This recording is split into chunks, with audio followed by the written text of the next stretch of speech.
You ever been scrolling through YouTube and stumbled across one of those audio tracks? You know, the ones they promise to change your eye color, help you attract a bunch of money, or give you a total glow up, and all you have to do is listen while you sleep? Well, today we're diving deep into that world. We are going to break down exactly what subliminals are and get into the really fascinating theories behind why so many people claim they are so incredibly powerful. So here's what we're going to cover. First, we'll define what a subliminal actually is. Then we're going to look under the hood at the engine that supposedly makes it all work, your subconscious mind. After that, we'll run through a user's guide on how people actually use them. And finally, we'll get into the really wild stuff, the incredible claims, the results people report, and some super important warnings from inside the community itself.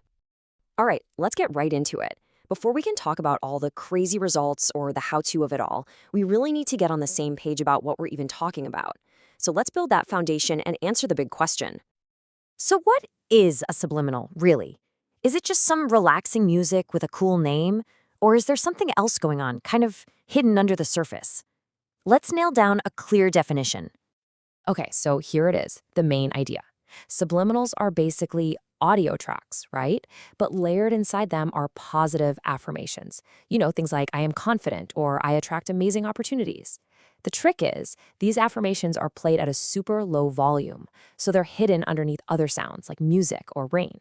So while your conscious mind is just chilling, listening to the music, the idea is that your subconscious mind is actually picking up on all those hidden messages. Now, to really get why those hidden messages are supposedly so important, we have to talk about the two main parts of our mind, the conscious and the subconscious. This, right here, is the key to how this whole thing is said to work. Think of it like this. Over on the left, you've got your conscious mind. This is like the security guard or the bouncer at a club. It's logical, it's analytical. If you tell yourself, I'm a millionaire, but your bank account is empty, this gatekeeper just goes, nope, not true, and blocks that thought. But then on the right, you have the subconscious mind. This is the engine room. This is where all your deep-rooted beliefs and habits live. And here's the most important part. It doesn't argue. It just absorbs whatever you give it. And check this out. Here's a number that proponents of subliminals just love to bring up. They say that while your conscious mind, that gatekeeper, is processing maybe 40 bits of information a second, your subconscious is an absolute supercomputer, processing around 11 million bits per second.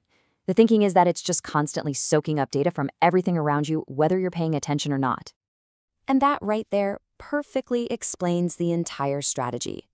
The whole point of a subliminal is to use those quiet, hidden affirmations to sneak right past that critical, judgmental gatekeeper and deliver a brand new set of instructions straight to the powerful, non-judgmental engine room. The goal is to literally reprogram your core beliefs. Okay, so that's the theory. It makes a certain kind of sense, right? But how do people actually use these things in the real world? Let's get practical and go through a kind of user's guide based on what the creators themselves recommend. The process they recommend is actually pretty straightforward. First, you need to have a really clear intention. Know exactly what you want to achieve. Second, pick just a couple of subliminals. Don't try to listen to 10 different ones at once. The advice is to stick to 2 or 3 so you don't overwhelm your mind. Third, consistency is everything. You've got to listen pretty much every day for at least a month. And last, and for a lot of users, this is the most important part, you have to believe it's going to work. But it's not always a totally smooth ride. Some people do report side effects. Headaches are a common one, and the explanation you'll often hear is that it's your brain physically working overtime, building new neural pathways. And nightmares?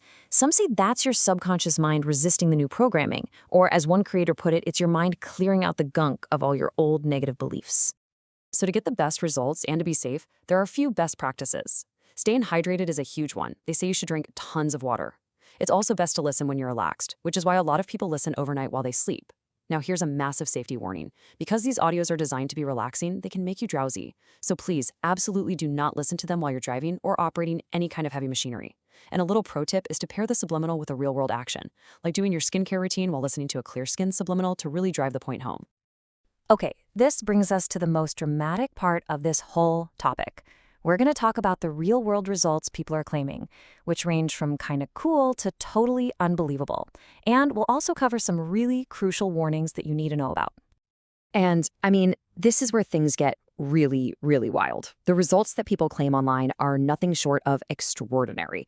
We're talking about people who say they won $50,000 in a lottery after listening to a wealth subliminal, people manifesting new clients for their business or their dream car. It even gets into claims of changing physical appearance, like making their teeth straighter or changing the shape of their nose, often with before and after pictures to back it up. And this quote from a former subliminal creator, I think, just perfectly captures the attitude of so many people in the community. For them, it doesn't really matter how it works. Is it the affirmations actually reprogramming their brain, or is it just a really powerful placebo effect? At the end of the day, they say, look, I got my results. That's all I care about.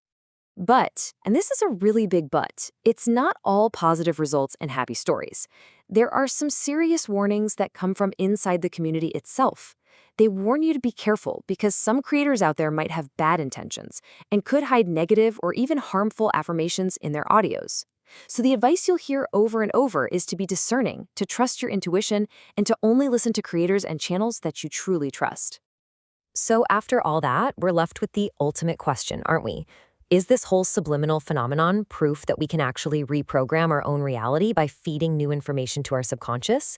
Or is it just one of the biggest, most fascinating examples of the placebo effect in action, where the true power isn't in the audio, but in our own belief? That's definitely something to think about.